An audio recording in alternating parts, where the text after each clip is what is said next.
بعض اوقات بعض لوگوں کو نا جب تک کوئی چیز میسر نہیں ہوتی تب تک تو تڑپ بھی ٹھیک ہوتی ہے اور طلب بھی ٹھیک ہوتی ہے، لیکن جب کوئی چیز میسر ہو جاتی ہے نا، شاید اسی لیے حضرت عمر فاروق رضی اللہ تعالیٰ عنہ جب لوگ حج کر لیتے تھے تو درہ نکال کے کہتے تھے ہو گیا حج، جاؤ اپنے اپنے گھروں کو، یہاں زیادہ دیر رکو گے تو پھر تم قدر نہیں کرو گے۔ حصول کسی چیز کا ہو جاتا ہے، جب وہ چیز کسی کے پاس آ جاتی ہے تو پھر شاید اس کا اس طرح کا رویہ نہیں رہتا، لیکن اگر آپ نظر ڈالیں گے حضور کے غلاموں پر تو جیسے جیسے حضور کا قرب پڑتا تھا ان کا ادب بھی بڑھتا تھا، جیسے جیسے رسول کریم کی ذات کے قریب جاتے تھے حضور کے احترام کے جذبات میں وسعت آتی،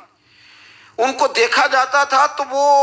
ان کی کیفیات اس طرح تھی کہ دل حضور کے لیے بچھے چلے جاتے تھے، آنکھیں محبوب کے رستوں میں وہ بچھائے رکھتے تھے۔ تڑپ تھی ہر شخص میں کہ جب حضور مدینہ طیبہ آئے ہیں تو محبوب میرے گھر میں آئے،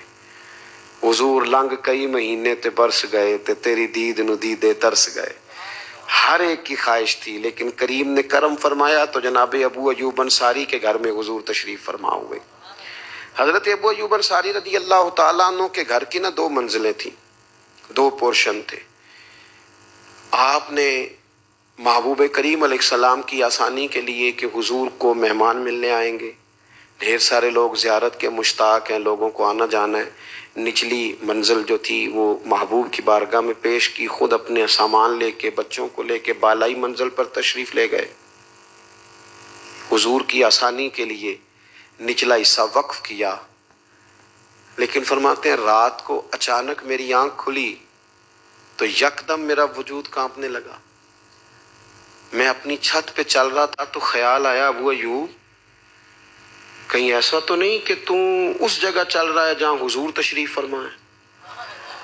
محبوب کریم یہاں ہو اور تو اوپر قدموں سے چل رہا ہو، اے پائے نظر ہوش میں آ، ہوش میں آ،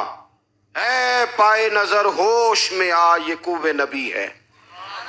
آنکھوں سے بھی چلنا یہاں بے ادبی ہے۔ اور امام فرمانے لگے حرم کی زمین اور قدم رکھ کے چلنا، ارے سر کا موقع ہے او جانے والے۔ فرماتے میں تڑپ گیا، ایک کونے میں دیوار کے ساتھ لگ کے بیٹھ گیا، ساری رات وہاں گزار دی۔